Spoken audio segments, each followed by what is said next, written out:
dice, sobre lo primero primero, y sobre lo último último, y sobre lo que no ha oído, dice, no lo escuché, y reconoce la verdad, y su opuesto es el golem. ¿Por qué? Porque el opuesto de un sabio es un golem. ¿Qué significa la palabra golem? En el caso de la mariposa, existe una etapa llamada golem. Al principio, la oruga sale del huevo, luego se envuelve en un capullo, y de allí emerge la mariposa. Por eso se llama parpar, mariposa, en hebreo. Una vez rompe el cascarón con la cabeza, la segunda vez rompe el capullo, y entonces se convierte en mariposa. Así, par, rompe, más par, la segunda vez. Golem significa algo con potencial que aún no ha adquirido forma definitiva. Cuando decimos esto es materia prima, ¿qué queremos decir? Es un material que puedes desarrollar, del que puedes crear algo, pero por ahora es golem. Los sabios dijeron, hay personas que se definen como golem. No se trata de burla o desprecio, como suele usarse hoy para insultar a alguien. Los sabios usan esta palabra con contenido, con sentido. Si una persona no sabe hablar correctamente, es un golem, aún está en estado bruto, no se ha expresado, no ha pasado de la potencia al acto, y así comienzan diciendo 7 cosas en el golem y 7 en el sabio. Un sabio no habla delante de alguien mayor que él en sabiduría o en edad. Sobre Amán está escrito que se precipitó de inmediato. Es el tonto que salta primero. Una persona sabia puede tener que decir, pero observa, aquí hay alguien mayor que yo, más sabio que yo. Entonces no soy yo quien debe hablar primero, aunque tenga algo que decir. Si se formula una pregunta, que primero responda esa persona respetable, ese sabio mayor. Si se trata de alguien mayor en años, debe ser respetado, porque generalmente tiene más experiencia de vida. Cuanto más envejece una persona, más experiencia acumula. ¿Cómo debemos relacionarnos con los ancianos de generaciones anteriores? No como aquellos que los ven como si ya no sirven, sino sentarse con ellos, escuchar su sabiduría, recibir sus consejos y orientación. Eso es algo grande. Así, el sabio no habla delante de quien es mayor que él en sabiduría o edad. Sabiduría puede ser alguien de tu edad o incluso más joven, pero si sabes que es más sabio que tú, respétalo. O edad, es decir, los años que tiene, y no interrumpe a su compañero mientras habla. Los sabios señalan esto como una medida del arte del habla. Una persona está hablando contigo. Tú piensas que lo que dice es un error y tienes algo que decir. No lo interrumpas. Déjalo terminar la frase y luego habla tú. Eso demuestra educación y cultura. Además de eso, ¿cuántas veces una persona sabe de sí misma que estaba segura de entender lo que el otro quería decir y cuando el otro terminó la frase se dio cuenta de repente, no entendí al principio? Si me hubiera quedado con la comprensión inicial e interrumpido sus palabras, habría permanecido en el error. Pero al escuchar hasta el final, obtuve una imagen correcta. Hoy en día se ha vuelto costumbre que las personas interrumpan al que está hablando. Dicen, perdón que te interrumpo, como si eso les diera permiso para hacer lo que quieran. No interrumpas, no pidas perdón, deja que la persona termine de hablar y entonces di lo que tengas que decir. No interrumpir a quien habla es una señal de sabiduría y no se apresura a responder. Ese es el tercer rasgo. Te hicieron una pregunta. Piensa antes de responder. Hay quien apenas termina el otro de hablar y ya lanza su respuesta. Eso se llama precipitarse a responder. ¿Quieres demostrar que sabes? Observa, reflexiona. Puede que con un segundo pensamiento digas algo diferente. Puede que reformules tu respuesta de un modo que se reciba mejor, que la gente esté más dispuesta a aceptarla. Eso es parte del arte de quien domina el habla. Se concede ese segundo de reflexión antes de responder. No se apresura a responder. Pregunta con relación al tema y responde conforme a la ley. Es decir, cuando se está tratando un tema determinado, se concentra en ese tema. Pregunta dentro del asunto que se está tratando y no cambia de tema. El Talmud cuenta que una vez estaban los alumnos sentados frente a Rabí Yehudá Anasí, el redactor de la Mishnah. Rav, quien más tarde se convirtió en uno de los grandes líderes de la generación, pero en ese momento era un joven, también estaba allí como uno de los alumnos. Su pariente cercano era Rabí Hilla, quien era mayor que él y muy cercano a Rabí Yehudá Anasí. Durante la clase, Rav preguntó sobre un tema diferente. Por ejemplo, estaban estudiando las leyes del Shabbat y él hizo una pregunta sobre los tefilín. Entonces, Rabí Hilla le dijo: ¿no te he dicho ya varias veces que nunca hagas una pregunta que no esté relacionada con el tema de la clase? Si no fuera porque Rabí Yehudá Anasí es un gran sabio, lo habrías avergonzado, porque a veces la mente de una persona está totalmente concentrada en el tema que se está tratando, está completamente sumergida en ello. Tú le preguntas desde otro lugar, y él puede responder, pero si hubiera estado dentro del mismo tema, habría respondido de forma más precisa. Por eso, cuando se trata un tema, no lo desvíes hacia otro asunto, especialmente en la Torá, como en el caso que se describe, donde se hablaba de palabras de Torá, de cuestiones alágicas. Y eso también es parte del buen comportamiento, derech eretz, que se trate el tema con continuidad, sin cambiar bruscamente de uno a otro, de un tema a otro. Termina este, y luego pasa al siguiente. Y dice, sobre lo primero, primero, y sobre lo último, último. Una persona entra en una casa. Le preguntan, ¿viste a Isaac en la escalera? Y luego, ¿qué piensas hacer mañana? Si es sabio, responde primero sobre la primera pregunta y luego sobre la segunda. Si no es sabio, invierte el orden. Dice, mañana pienso hacer, porque eso le parece más importante que Isaac. Entonces habla primero de sí mismo. Mañana tengo pensado hacer tal cosa. En cuanto a Isaac, ¿lo vi? No lo vi. Eso demuestra que no es sabio. El sabio responde sobre lo primero, primero, y sobre lo último, último. Si te hacen preguntas, responde en orden. Eso demuestra que dominas tu forma de hablar, que controlas la información y conoces los detalles. Y sobre lo que no ha escuchado, dice, no lo he oído. Le preguntan sobre algún tema, sea cual sea, Torá, Alajá, Biblia, asuntos laborales, sustento, ciencia, y él no tiene ningún conocimiento en ese campo, pero no quiere que lo noten, así que da respuestas que no tienen que ver. Una persona sabia no ve ninguna vergüenza en decir, no lo he estudiado. Hay que aprender, investigar, averiguar. Sobre lo que no ha escuchado, dice, no lo he escuchado. Es decir, aquel que intenta aparentar que lo sabe todo, justamente demuestra que no entra realmente en la categoría de sabio. El sabio reconoce la verdad. Reconocer la verdad es uno de los signos de la sabiduría. También en el versículo de Mishle, Proverbios, que leímos, en los labios del inteligente se encuentra sabiduría. Antes explicamos el sentido literal, que una persona inteligente enseguida expresa palabras sabias. Pero Rashi interpreta el versículo más profundamente. Leamos sus palabras. En los labios del inteligente se encuentra sabiduría. Cuando alguien reprende al sensato, éste responde, he pecado. Una persona sensata sabe reconocer la verdad. Eso demuestra sabiduría. Me equivoqué. Quien está convencido de que nunca se ha equivocado, eso en sí muestra que no es sabio. El sabio justamente sabe que no es perfecto, y cuando se equivoca, sabe reconocerlo. Hay parejas que pueden discutir durante mucho tiempo sobre un tema, y la persona a quien se le hace el reclamo sabe en su interior que es verdad, que actuó mal. Pero no es capaz de decir, me disculpo. No es capaz de decir, perdón, es cierto, me equivoqué. ¿Y qué tiene de malo? Cuando alguien baja del pedestal al que se subió, reconoce que cometió un error y dice, me disculpo. Eso muestra que eres una persona sabia, que entiendes la situación. ¿Pero qué tiene que ver eso con la sabiduría? En apariencia, eso pertenece a la humildad. ¿Por qué el rey Salomón incluye al que reconoce la verdad dentro de la definición de sabio? También los sabios del Talmud en Pirkei Avot incluyen a quien reconoce la verdad como parte de la definición de sabio.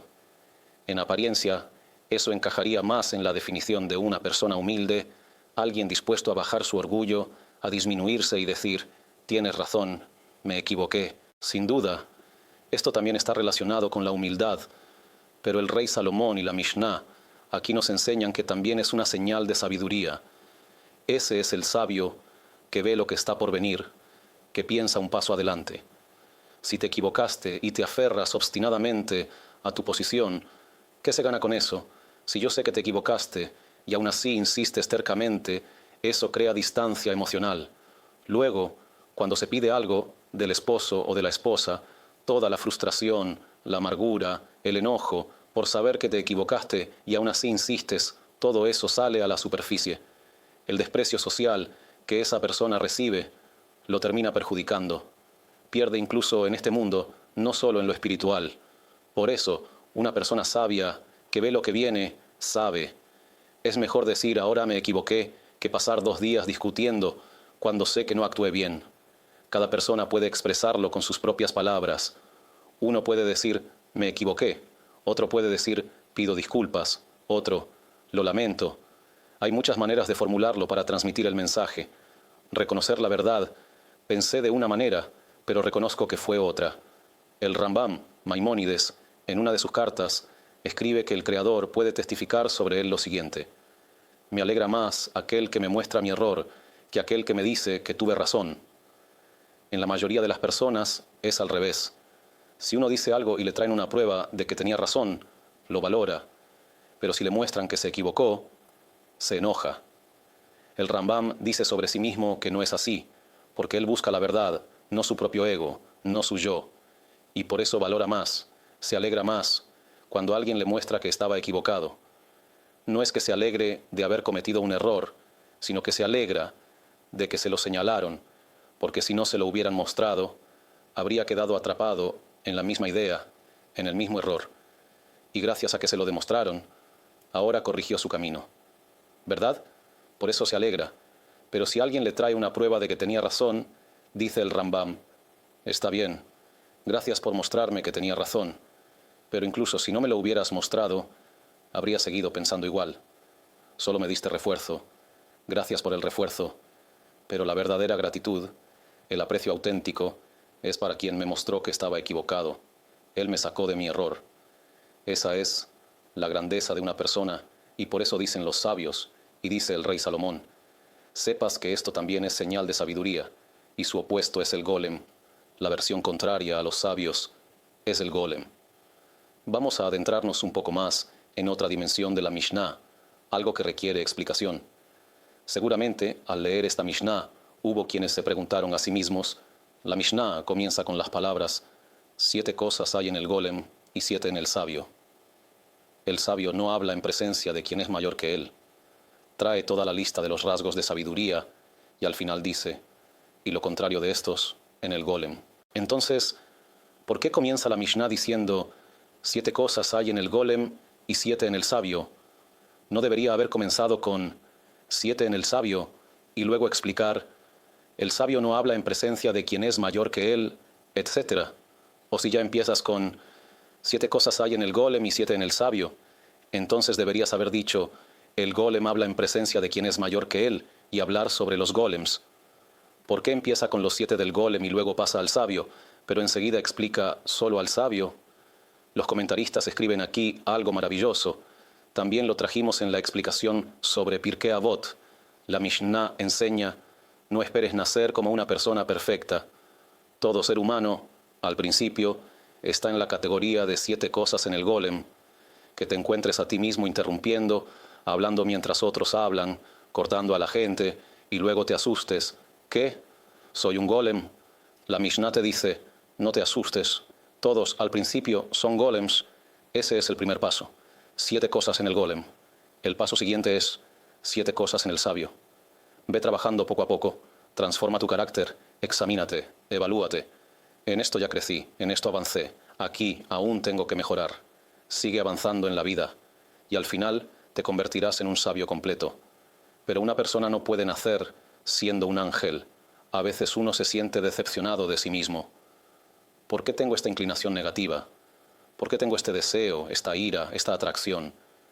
Y se siente sin valor, pequeño, negativo. Pero eso no es verdad.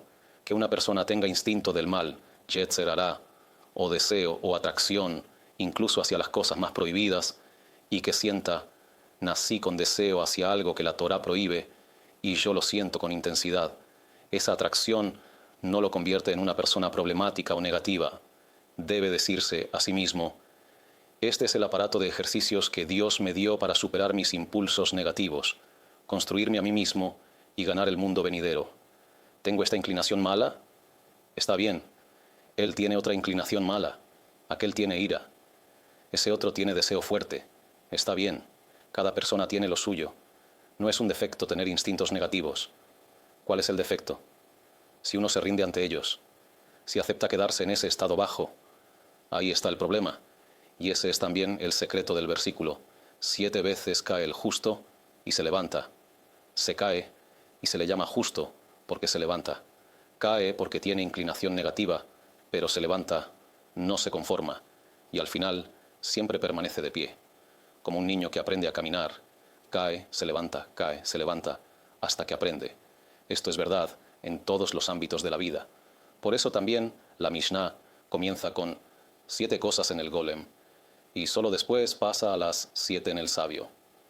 Una persona sabia siempre recuerda esta frase: vida y muerte están en poder de la lengua, y sabe que la paz en su hogar depende de su boca. La educación de sus hijos, si serán educados correctamente, o si serán hijos rebeldes, que rechazan todo lo que él habría querido para ellos y se comportan de manera contraria a sus valores, depende de su boca, de cómo les habla.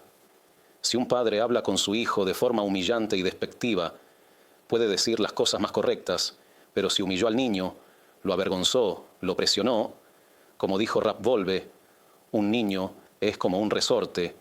Si lo pisas y lo presionas, en el momento en que se libera, cuanto más lo apretaste, más lejos salta.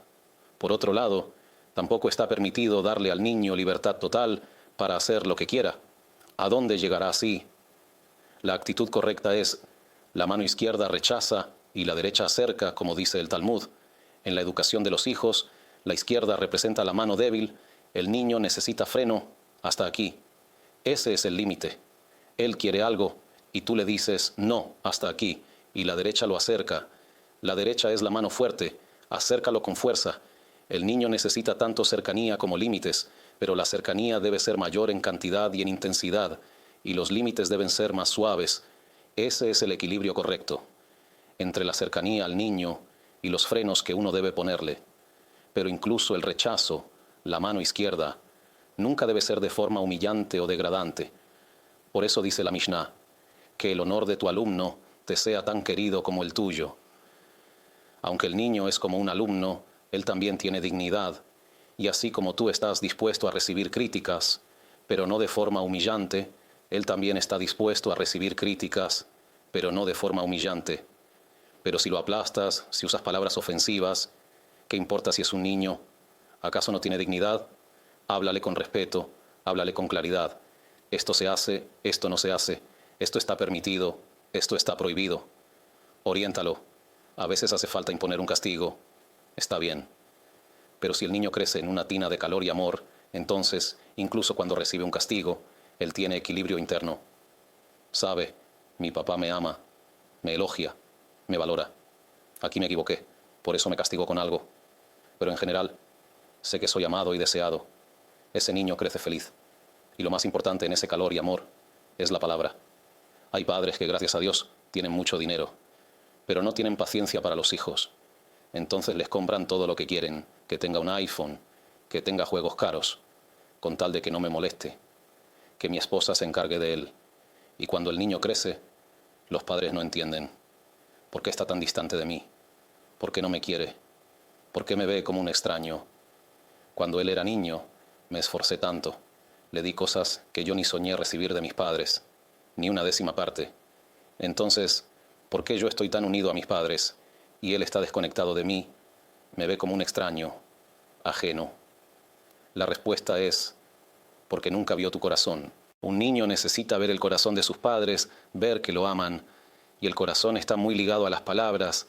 Si escucha palabras de cariño y amor, si lo elogian, lo valoran, observan con atención sus creaciones, le dan consejos, entonces el niño florece. Lo mismo ocurre en la pareja. El Rambam, Maimónides, escribe que el hombre honre a su esposa más que a su propio cuerpo y la ame como a sí mismo.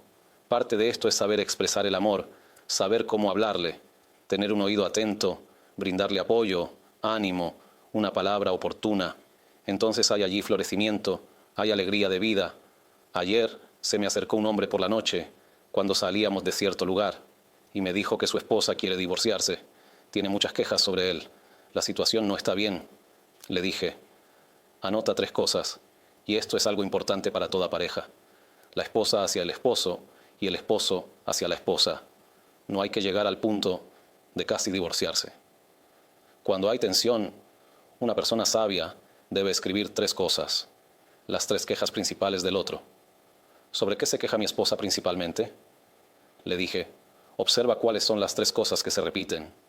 Hay cosas que ocurren de vez en cuando, pero cuando se llega al punto de casi separarse, significa que hay un problema que se repite constantemente, hasta que ella ya no puede más y se quiebra. Nadie quiere divorciarse, pero si llegó a ese punto, es porque ya no lo soporta más.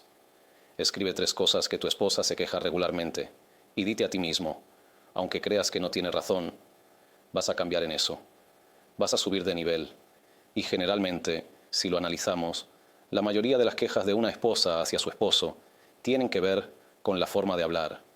Levantas la voz cuando hablas. No hablas lo suficiente conmigo. No tienes tiempo para mí. ¿Qué significa eso? Que no te sientas a hablar conmigo. Una queja muy común. Estás más apegado a tu madre que a mí. Él le dice, ¿qué estás diciendo? Te amo. Pero ella no siempre se lo va a explicar. Si él se grabara a sí mismo cuando habla con su esposa, en un momento de tensión, nervioso, y de repente suena el teléfono, es su madre, de pronto se vuelve dulce como la miel. Qué palabras tan suaves le salen. Y la esposa por dentro se consume. Mira cómo me habla a mí y cómo le habla a su mamá. Él dice que me ama, pero no como a ella. Ella quizás no puede decírselo directamente. Mira cómo me hablas a mí y cómo le hablas a ella. Pero él debe examinar eso. Y de hecho, esto aplica a todo hombre, especialmente en el primer año de matrimonio, que examine bien cómo le hablo a mi esposa y cómo le hablo a mi madre. Normalmente, después del casamiento, no por nada la Torá dice, estará libre en su casa durante 1 año y alegrará a la esposa que tomó. El primer año, invierte en tu matrimonio y vivirás en paz el resto de tu vida. Pero si en ese primer año el esposo le muestra a su esposa que es secundaria, que hay cosas más importantes que ella, el trabajo, su madre, los amigos, entonces ella vivirá inquieta y con inseguridad toda la vida. Y luego será muy difícil reparar el daño. Si en el primer año de matrimonio él le transmite mensajes como has superado a todas, te respeto, eres lo más valioso para mí. Toda la vida su esposa estará tranquila, alegre y feliz a su lado. Y uno de los criterios para medirlo es cómo él trata a su madre y cómo me trata a mí. Y ella lo observa. Un hombre que se casa debe revisar. ¿Cómo hablo con mi esposa y cómo hablo con mi madre cuando me llama? No se trata de que deba reducir el afecto hacia su madre, sino de que aumente la proporción de afecto hacia su esposa. Ese mismo tono dulce con el que habla con su madre, que lo use también con ella. Esos mismos elogios, que se los diga también a ella. Y, en general, no es necesario tener tantas conversaciones con la madre delante de la esposa, especialmente en el primer año, hasta que él se convierta en el verdadero dueño de su hogar. Ella quiere que él se siente con ella, y él pasa media hora hablando con su madre. Habla con tu madre cuando estés en el trabajo. Si estás en un trabajo donde no está permitido hablar por teléfono, según la halajá, la ley judía, no puedes perder tiempo hablando con tu madre. Pero si eres independiente y dueño de tu tiempo, encuentra el momento para hablar con ella. Pero cuando estás con tu esposa, dedícale tiempo de calidad. Un hombre que nota que su esposa se queja de 3 cosas, las escribe y dice, quiero paz en el hogar. Desde hoy empiezo a cambiar de dirección. Aunque yo crea que ella exagera, aunque ella diga que no hablamos suficiente y yo sienta que sí hablamos suficiente, si mi esposa se queja de eso, significa que le falta. Toma la decisión. Desde hoy, 15 o 20 minutos cada día, se los dedico a mi esposa. Con el teléfono apagado, te sientas con ella, con una taza de café, un pastel, y déjala hablar. Y cuando ella hable, valida lo que dice. Si una mujer se sienta y le abre su corazón a su esposo, en el trabajo me dijeron esto y esto, que llego tarde, que no rindo bien, y él piensa, ¿y qué quiere que le digan? ¿Qué es perfecta? Si es verdad lo que dicen, entonces, ¿qué logró? Dile, te entiendo, de verdad es difícil. Tienes la carga de la casa y también la carga del trabajo. Te hablaron de forma irrespetuosa. Entiendo tu dolor. Eso le da fuerzas. Vida y muerte están en poder de la lengua. Ese es el poder de la palabra. La persona debe controlar su manera de hablar. Hay una regla muy importante. No todo lo que se piensa, se dice. Y no todo lo que se dice, se escribe. Hay personas que lo que les cruza por la mente, les sale por la boca. Esa persona no es sabia. Si no tiene control sobre lo que dice o deja de decir, no es un sabio. Los sabios dijeron, una palabra vale una moneda, sela. El silencio vale dos. Sela era una moneda antigua, como el shekel o el dólar de hoy. Es decir, si una palabra que dices vale una moneda, el silencio vale el doble. El silencio vale más que el hablar. La persona siente el impulso. Quiere hablar, quiere expresarse, quiere mostrar que entiende, que sabe, que está al tanto. Pero es mejor quedarse callado. Vas a ganar más. Cuando una persona tiene control sobre su forma de hablar, cuando domina el poder del silencio, sabe que si habla en ese momento, de eso saldrá una discusión. Tiene que decir y sabe que tiene razón. Conoce a su esposa, conoce a sus hijos, conoce a su compañero de trabajo y sabe exactamente cómo se desarrollará la situación. Por eso, aunque tenga que decir, elige no decirlo para que no se genere un conflicto. Y la recompensa de una persona así es grande, no solo en este mundo. Está escrito en el Talmud, quien pasa por alto sus ofensas, a él se le pasan por alto todos sus pecados. El Talmud cuenta sobre Rabí Yehoshua, hijo de Rab Idi, u Onta, que enfermó gravemente y estaba en agonía, a punto de morir. Uno de los sabios, Rav Papa, que era el gran líder de la generación en su tiempo, vino a visitarlo, vio su estado, estaba realmente al borde de la muerte, cuestión de minutos. Le dijo a la familia, por el estado en que está, prepárense hoy mismo, preparen la mortaja. Les dio un consejo práctico, que se apuraran, pero al final, ese sabio se recuperó y volvió a vivir. El Talmud relata que cada vez que Rav Papa lo veía en la calle, se avergonzaba, cruzaba a la acera de enfrente. Tal vez me oyó decir que prepararan su mortaja. No es agradable, es como si yo ya lo hubiera dado por muerto. Cuando le contaron esto al sabio, respondió, no tiene por qué sentirse incómodo conmigo. Tiene razón, yo realmente ya había muerto, mi alma había salido. Lo que hoy se llamaría muerte clínica, según los estudios actuales. Y él relató, ya estaba en el tribunal celestial, y la verdad, ya había llegado mi hora de morir. Ese era el momento que me había sido asignado desde antes de nacer. Cada persona tiene fijado cuándo debe morir, y mi hora había llegado. Pero entonces, el santo bendito sea, le dijo al tribunal celestial, puesto que él perdona a los demás y no guarda rencor, también ustedes no lo juzguen con rigor, devuélvanlo al mundo.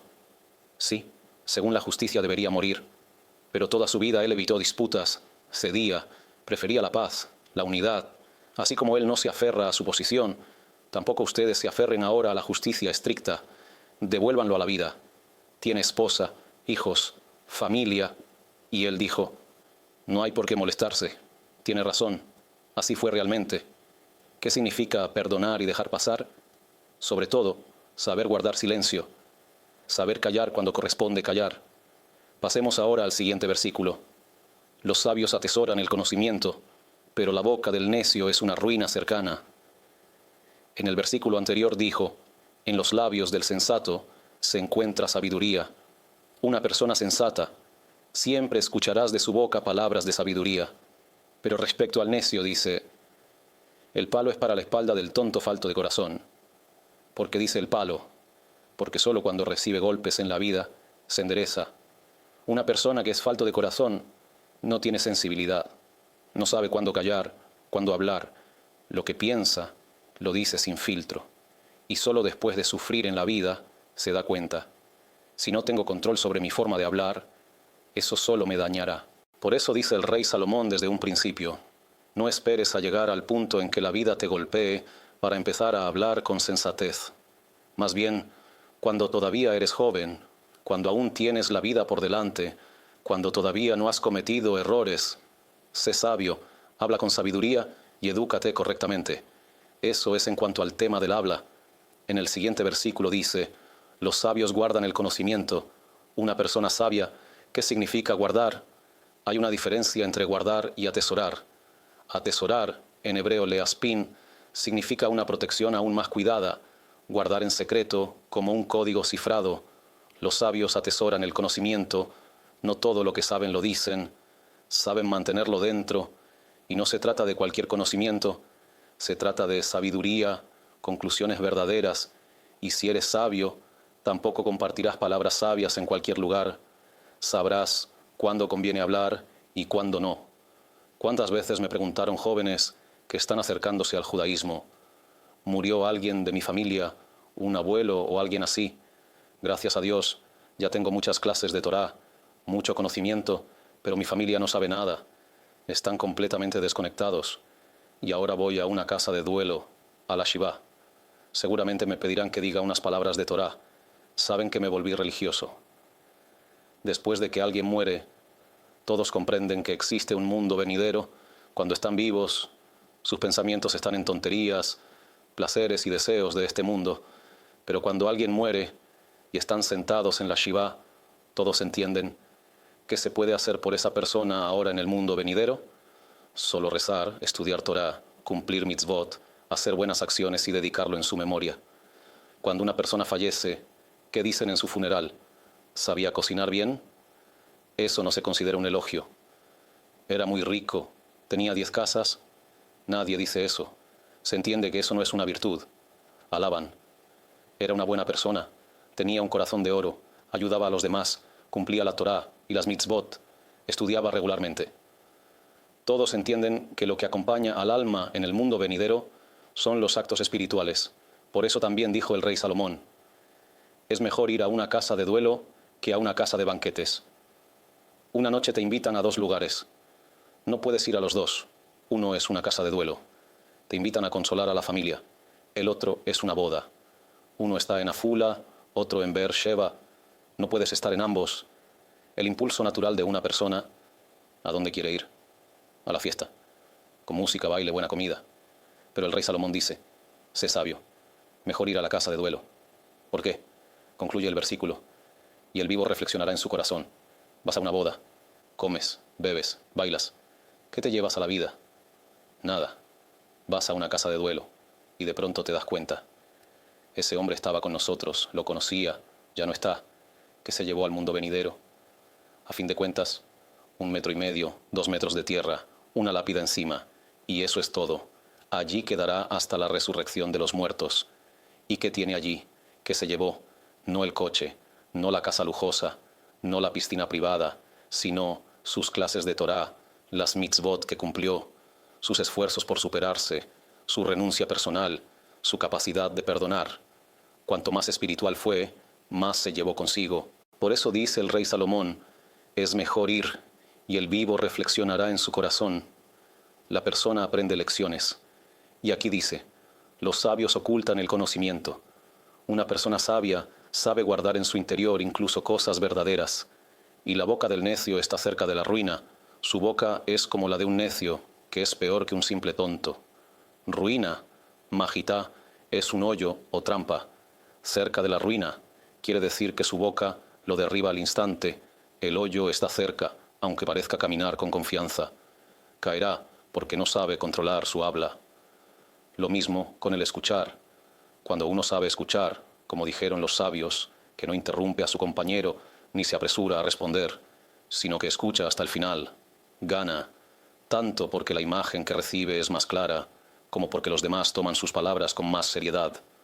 Un hijo se acerca y te dice algo, hace una petición, tiene 15 años y, en tu opinión, está diciendo disparates, algo que no tiene sentido ni posibilidad real. Si lo interrumpes diciendo, deja de decir tonterías, o eso no se discute ni tiene lugar, el chico se va dolido, con amargura por dentro. Pero si lo dejas hablar hasta el final, aunque mientras tanto ya notes que dice disparates, cosas imposibles, déjalo terminar. Cuando termine, responde con calma, muéstrale que pensaste lo que dijo, que lo tomaste en serio. Luego dile, entiendo que necesitas eso, porque Siempre es bueno dar a la otra persona la sensación de que entendiste su punto, y luego explícale por qué no es apropiado o posible ahora.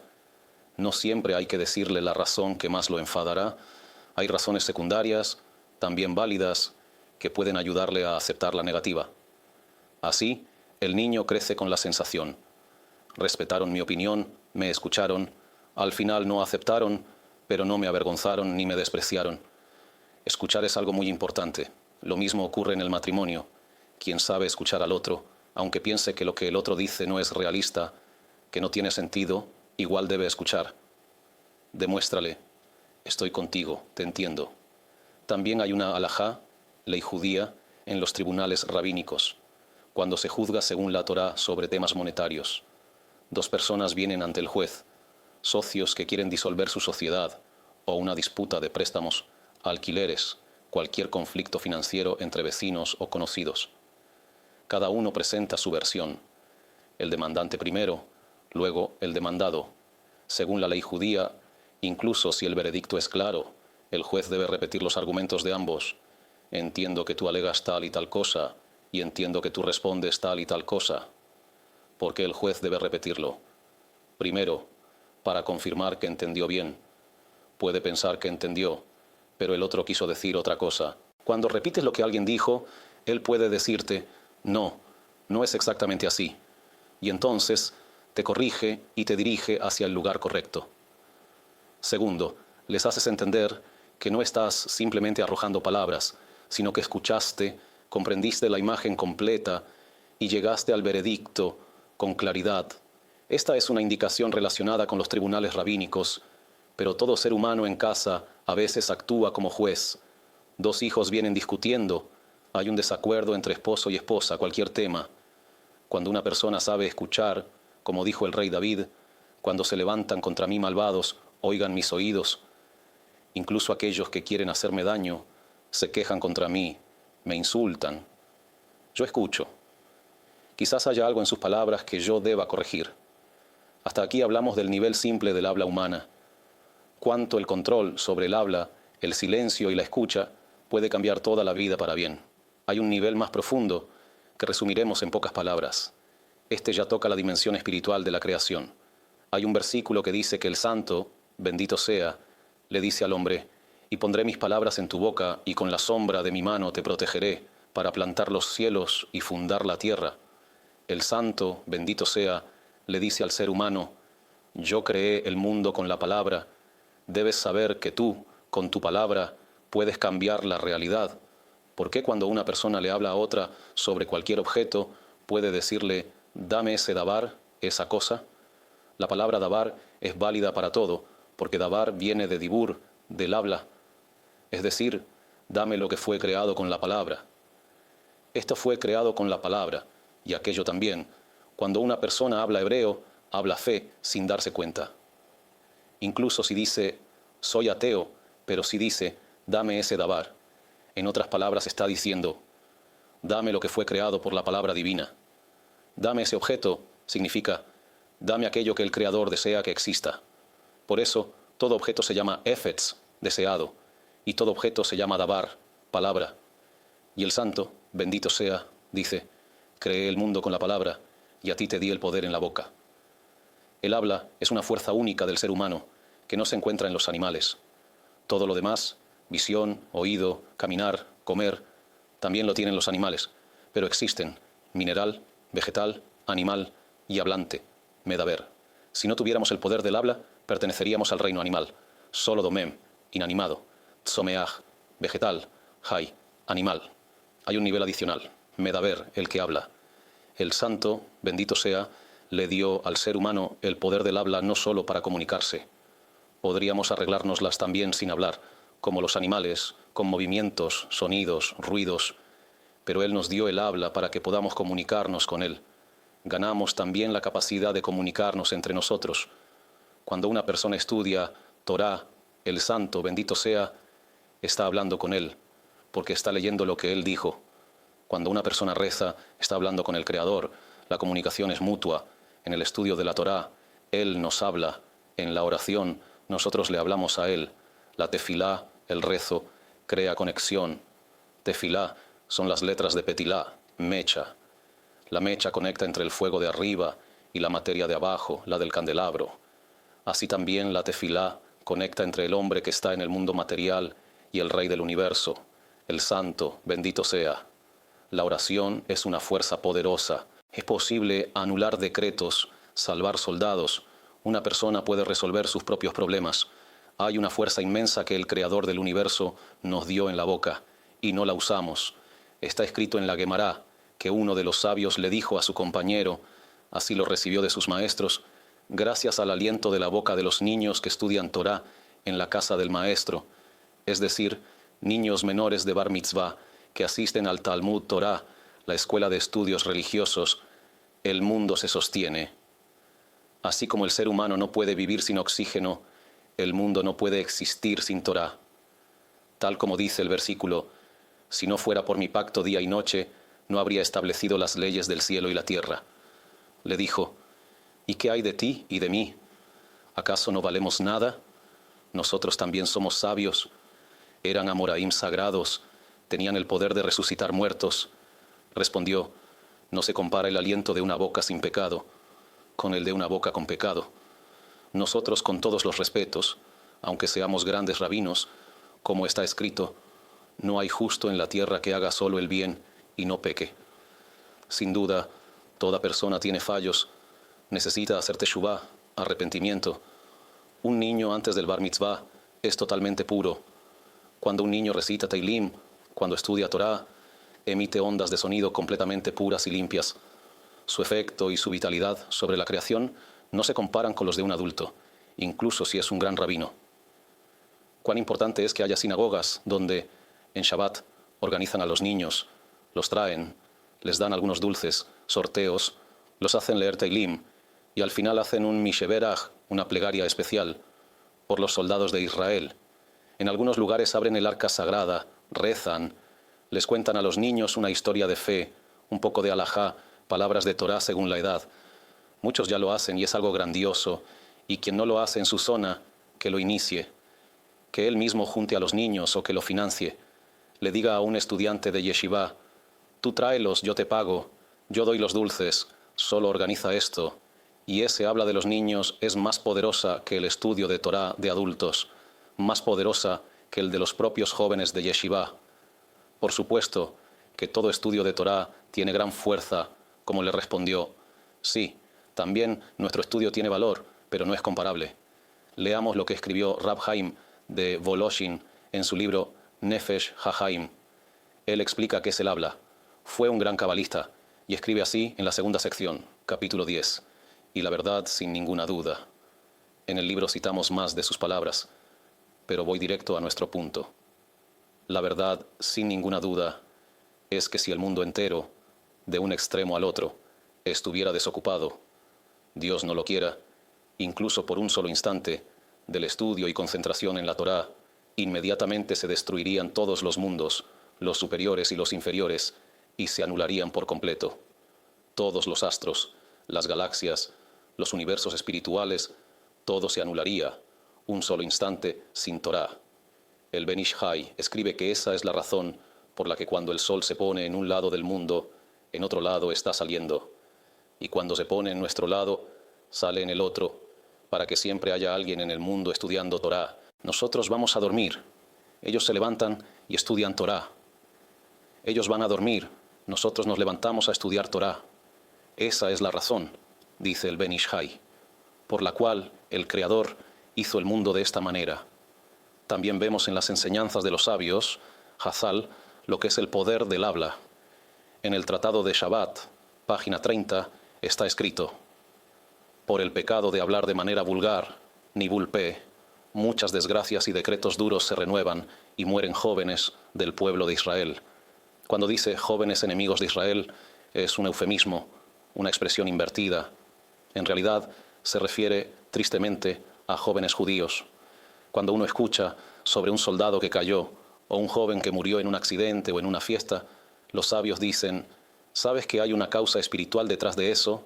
El pecado del habla vulgar.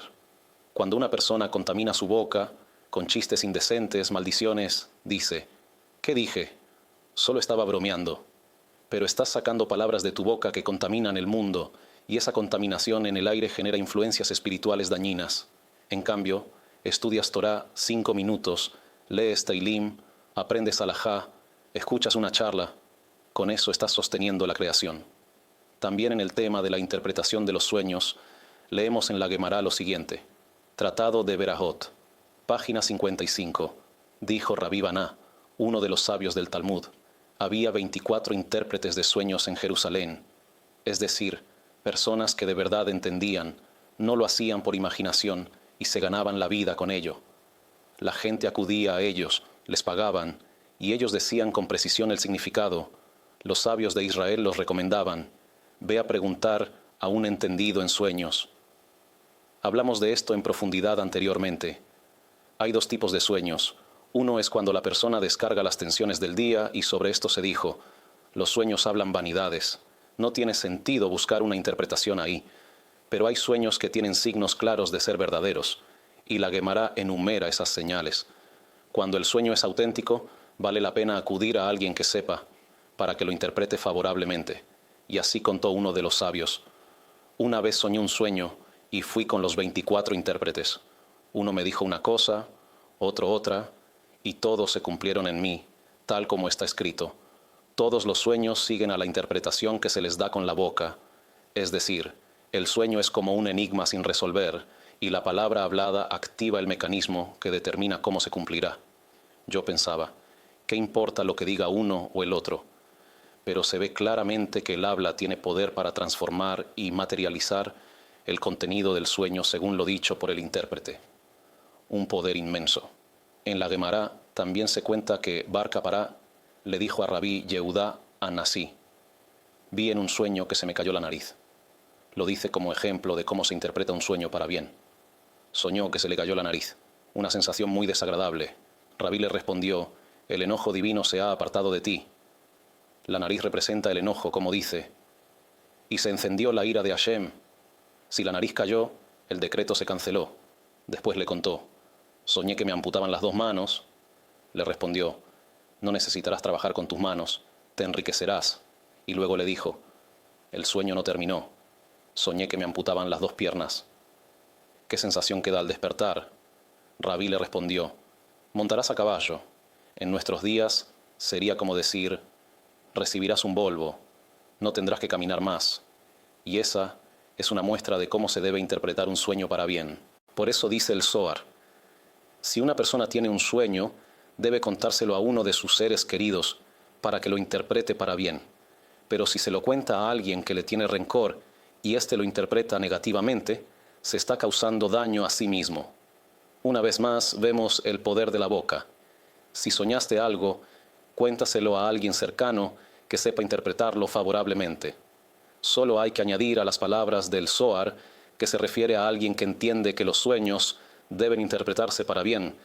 Si le dices a alguien, soñé que me moría, y él te responde, es mejor que hagas tu testamento cuanto antes. ¿De qué te sirvió contárselo? Cuéntaselo a alguien que te quiere y que sabe que se debe interpretar para bien, y entonces también la realización del sueño será acorde. Esto también se refiere al aspecto más espiritual y profundo del poder del habla, y es algo que también debemos tener en cuenta. Cuando una persona domina su forma de hablar, se convierte en un verdadero artesano del habla. Nuestros sabios dijeron sobre un versículo, y con esto terminamos. En Teilim, Salmos, está escrito, ¿acaso en verdad hablan justicia en silencio? Tiene su sentido literal, pero en el nivel de interpretación, Drash, los sabios explican que en silencio, Elem proviene de la raíz artesanía, o manut. ¿Cuál es la verdadera artesanía del ser humano en este mundo? Hazte como un mudo. Actúa como si fueras mudo. Cuando hay conversación con lashon hará, habladurías negativas, chismes, actúa como si no supieras nada. Yo no hablé, no conozco el asunto. Los sabios continúan. ¿Acaso también en palabras de Torá uno debe hacerse el mudo? También en cosas buenas. Pero si puedes dar una clase de Torá, alentar a una persona quebrada, fortalecer a alguien. Por eso dice el versículo, hablen con justicia, es decir, hablen palabras correctas, palabras veraces. La verdadera artesanía es saber cuándo callar, cuándo hablar, cómo hablar, cómo expresarse, y así una persona puede mejorar la calidad de su vida y la de todo su entorno para una vida buena y feliz. Dedicamos estas palabras de Torá a la protección del pueblo de Israel y los soldados de Israel, donde quiera que se encuentren, y que Hashem conceda a todo el público presente y a todos los espectadores el cumplimiento de todos los deseos del corazón, para bien y bendición. Amén y amén.